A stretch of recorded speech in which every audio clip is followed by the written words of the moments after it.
Hey, what is that? You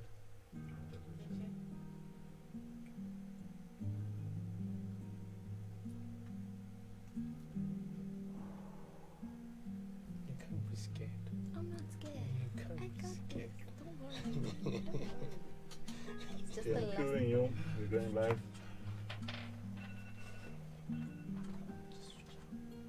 Let me start this song from the beginning.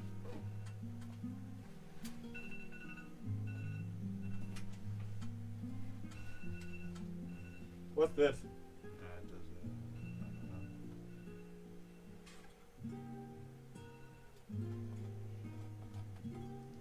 Good afternoon, everyone, and welcome to this week's GFG session. It is hosted by Mana Tabernacle of Witness, and we hope that today you will have fun. I am your host, Chongile Mukoka, and this week we'll be doing a career guidance on a specialty that is very close to my heart. So I feel like as a student chef, I'll be able to make this experience uniquely fun and informative.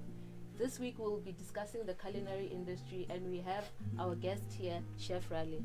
Chef, please introduce yourself to the audience.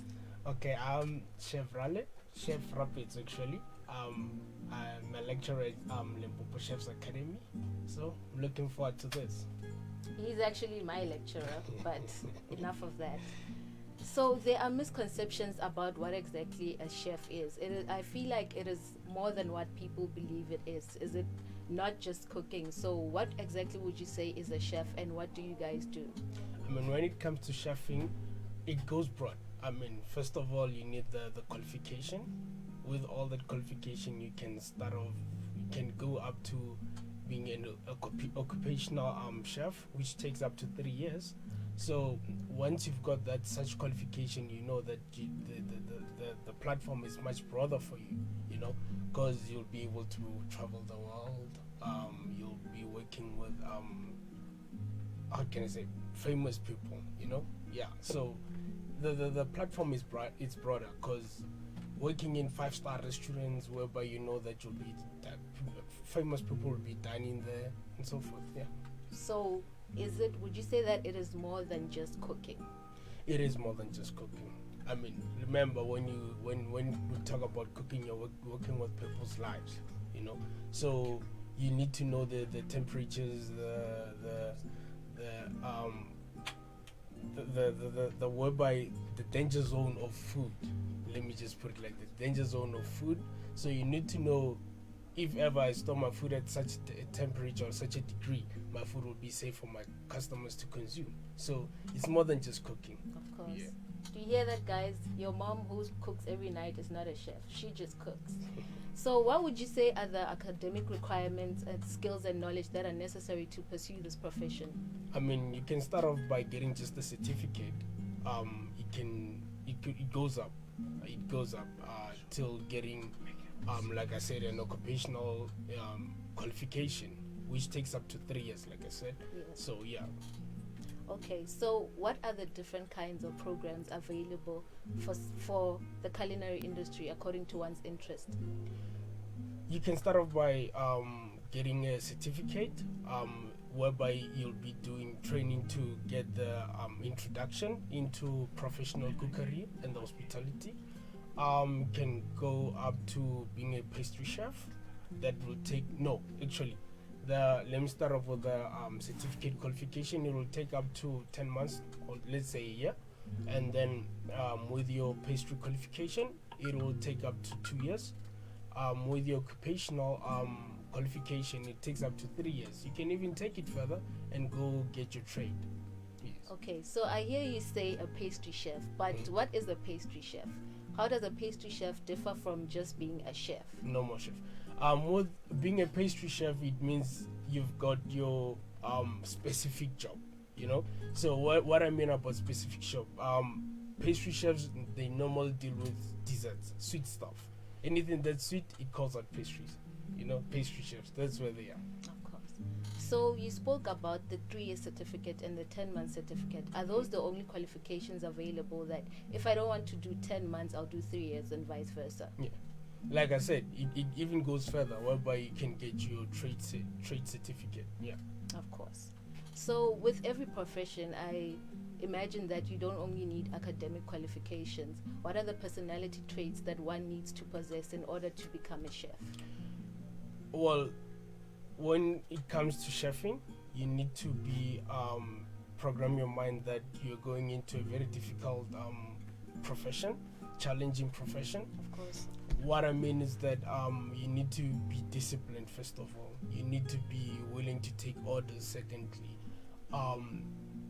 it goes way further. I mean, you'll be working with different people. You might be, let's say for you, Shongi, you'll be working with someone older than your mother. So having to give instructions to someone older to you, it's not easy, you know. So such things, you need to program your mind and bring it to a level whereby you're going to be in charge. You're going to be able to delegate. So it comes with you first before you can do any other stuff. Of course. Yes. So there is a gender disparity, would you say, in the culinary industry? It is a male-dominated industry, of course. It is. So how would you say that affects the way a kitchen operates? Normally you find that especially for ladies, it gets rough for them. I've seen it gets rough for them because sometimes they could be discriminated. They could be, though there won't be much more doors open for them, like as a male chef, than for a female chef. So for a male chef, it's better because you can stand up for yourself. Ladies, they can't stand up as much for themselves. So, like I said, even as a lady, to make it, you need to have a strong backbone. Okay. Yeah. So in a kitchen, there are many different people who work together to make it a unit. So what are the different kinds of positions available in the kitchen, and how do they differ? The topmost position you can get is the executive. That's the boss of the kitchen. The head chef. The head chef, you know. So it goes down. It's broken down to over 17, you know, roles that you can play in the kitchen. But as an executive chef, you have the main. You are the main guy in the kitchen, followed by your sous chef. Let me just give you a simple breakdown. Okay. You get an executive chef, then you get a sous chef, then you can get your CDP, right? CDP, then pastry. Actually, sous chef with pastry, right? And then you can get your CDP, then your commis. That's a standard hierarchy in the kitchen. Okay. Yeah. So for those of us who are not in the culinary industry, what is a CDP? CDP, it's a section chef. Okay. So a CDP, normally, let's say you get a hot CDP. So meaning they focus on the hot section. So every preparation that's done in the hot section, they are the ones that are responsible, reporting to the sous chef. Of course. Yeah. What are the different... Sorry for that. For the best training, which institution should one be looking at? Because we get universities and we get culinary institutions. What are the best type of trainings that we should look for? Or is it just the more expensive, the better? I always ask myself the very same question when I was actually looking for the best university / culinary school to go to. From my side, I would say going to a culinary school, it's better because you get more trade work, you know. So with the lesser theory that you get lesser theory to go through, but then you get more practical. Whereas in universities, you get more theory than practical. So someone that went to a culinary institution will be more practical than someone that went to a university, you know. So since it is a trade that requires you to use your hands, you would recommend an institution that focuses a lot on practical work? I'll do that. Of course. So what job opportunities lie within the career? Like I said, the food industry, it's broad, you know. What I mean is that people like to eat. Wherever you go, wherever you are, people are eating, you know. So with that being, the demand is high, you know. So it is broad to a point whereby you can even travel the world. You can even work in cruise lines. You can even work in airlines, you know. So it is actually broad. It is actually broad. I like that you mentioned abroad and working on cruise liners. So is there a special qualification that is needed to pursue those opportunities. I mean, if you put your qualification, the world is open for you. You're good to go. Yeah. So, in this modern world that we have, jobs are scarce. Technology is advancing. So, we get that when people finish school, they don't necessarily find a job because, I mean, there aren't jobs for everyone. So, how would you say that someone coming straight out of an institution can exploit entrepreneurial opportunities? How do they go about doing that?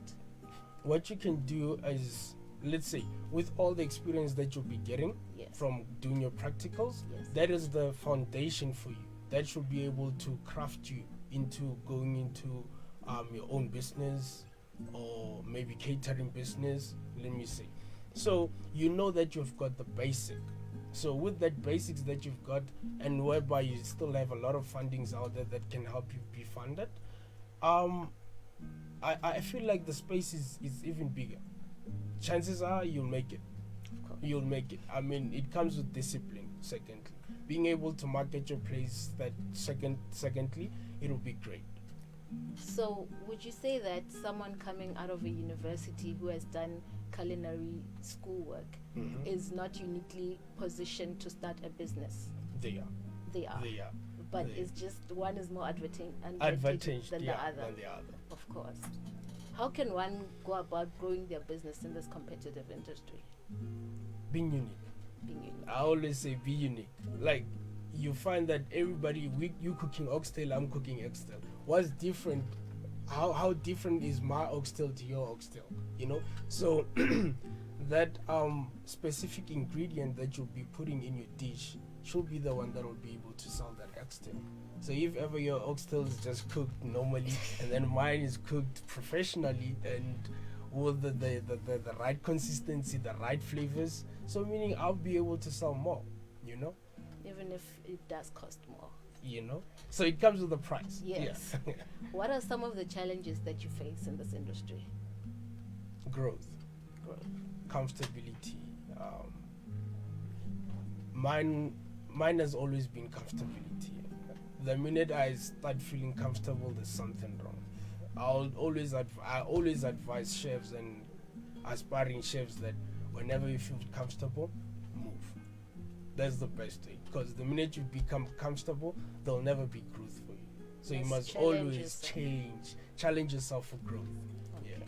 So, what would you say makes being in this industry worthwhile? What is rewarding for you as a chef? I mean, seeing people smile. Seeing people smile. I mean, there's nothing that makes a human being happy than food. The minute you eat, you're happy, isn't it? You can be all stressed because you're hungry, but the minute you eat, you've got a smile on your face. You feel that in the lightness in your body, you know. So seeing people smile has always been that thing for me. So it's the only thing that keeps me being pushed to do more, create more, you know, so that I can always see people smile. Yeah. So, the culinary industry is a highly sensationalized yet rarely pursued industry. We know that some crazy things happen in the kitchen. So, what would you say are some of the craziest things that happen to you in the kitchen? I feel like you have a lot of stories. I've always had. I mean, I've created, like, throughout all the years that I've been in the kitchen, I've created a lot of memories. You meet new people. You like, it goes back to being comfortable. The relation that you develop in the kitchen with people that you've met the first time, or it becomes big. You don't want to let go of that. So for me, from my side, it has been the relation, you know, meeting new people, being exposed to all those famous faces, being exposed to cooking for people getting married, you know. It goes wide, you know, cooking for chefs even.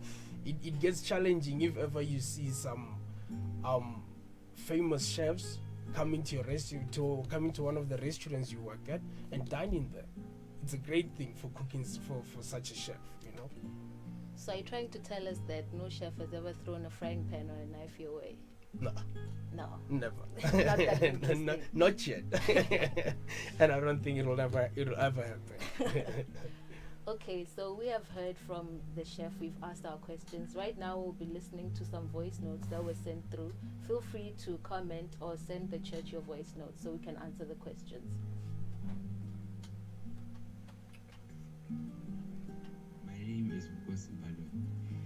My question is, in order to be a chef, does one need to go to university or should a person go to culinary school? Thank you. Ngozi, to answer your question, yes. To become a chef, you need to go to a culinary institution or university. Because otherwise, you're just someone who You're just a cooks. cook. Like I always tell people that there's a difference between a chef and a cook. A chef is someone that is qualified. Just because I can I can boil up a concussion for my flu doesn't make me a doctor. So still, being able to cook your oxtail, being able to cook a piece of fillet doesn't make you a chef. So you actually need that qualification to be a chef. So without a qualification, you're not a chef. You're not a chef. You're just a cook. You're just a cook. Yes. Hi, my name is Nileti, and today I'd like to find out if going to culinary school gives you the necessary practical experience for you to be able to start your own venture after completing your course at a culinary school, or if it's advisable that one starts first by trying to gain experience at a restaurant or working for a catering company before trying to start their own venture. Thank you. I would say they both go.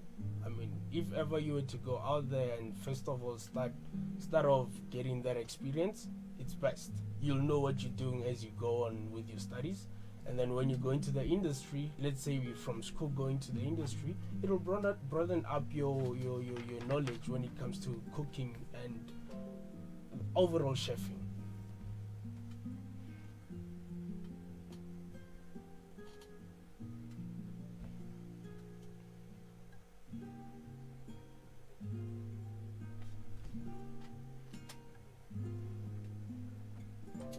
Hello, my name is Ripile Makatu.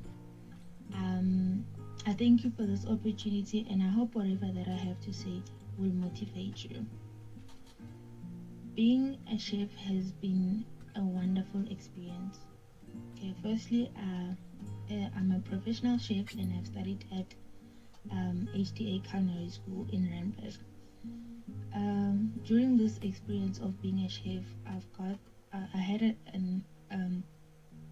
I had the opportunity to travel to France for 2 years, where I learned so much about French cuisine. And then after that, I got an opportunity to cook for Tabambeke. I had another opportunity to become a private chef for the Mangani family.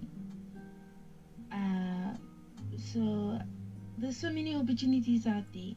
And if you don't want to do any of those things that I've just mentioned, or being a private chef, you can always, and also I run my own refill pop-up restaurant. So there's so many opportunities. If you don't want to become a private chef, you can open your own restaurant, you can travel the world.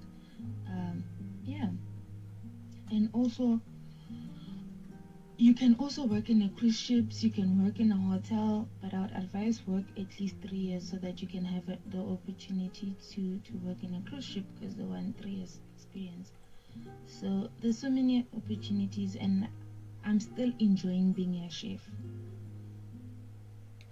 It's so nice. It's nice when you see people enjoy your food. It's a great experience, and I hope anyone who wants to become a chef will enjoy this journey the way I am enjoying it. Thank you so much. No, it is true. It is true that it is broad. Like she's saying, it's very broad. It can take you to the end of the world. To the end of the world. Hello, my name is Magongo Trudim Tebola, and my question is, which are the few top tertiary institutions that offer food service industry qualifications, and do one need to have passed matric to enroll? There's a couple that will offer the interview, the training. let's say in Limpopo, I only know of Limpopo Chefs Academy in Limpopo. In Gauteng, there's a couple. We can just check that up on the internet. Even if you go onto Limpopo, onto our website on Limpopo Chefs Academy.co.za, you can get more information about that. So, Chef, which culinary institution did you attend? I went to the Capital Hotel School. Yes. That sounds expensive. It's not that bad. It's not that bad. Hello, what motivated you to study food service industry? I always get that question. I always say I grew up in around food. Actually, I grew up around food. My mother used to have a catering company way when I was still young. I started cooking when I was still young even. So that thing has always been in me. So I could say I grew into it till today. Just ran forward with it. I ran forward with it. Yeah, I think I would have sucked it out of my mother. Then I just pulled it through. Yeah. Hello, what motivated you to study and pursue a qualification in food service industry? GFG. I have two questions regarding the chef industry, and my first question is, what are the qualities of a chef? And my second question is, are chefs' jobs safe now that the revolution is a great team? Robots are going to be doing most of the labor jobs, so is it safe to want to be a chef, or is it just out of the idea? Thank you. I didn't get that question. Can you repeat it? GFG. I have two questions regarding the chef industry, and my first question is, what are the qualities of a chef? And my second question is, are chefs' jobs safe now that the revolution is a great team? Robots are going to be doing most of the labor jobs, so is it safe to want to be a chef, or is it just out of the idea? Thank you. When it comes to chefing, the experience will never be the same if ever, let's say, you want to be served by a robot to start with. I mean, the kind of service that you'll get from a robot and the kind of service that you'll get from a human being, it's never the same, you know. So with that being, I would say pursuing this career, it will still be beneficial to you. It will still be beneficial to you. Also, I don't think a robot can taste to see if the dish tastes fine. Tastes It good. needs a little bit of It salt. tastes good. I mean, with that, machines will be programmed. So still, the feeling of a human being cooking your steak, if ever I was to cook your steak and a machine to cook your steak, I feel like you'll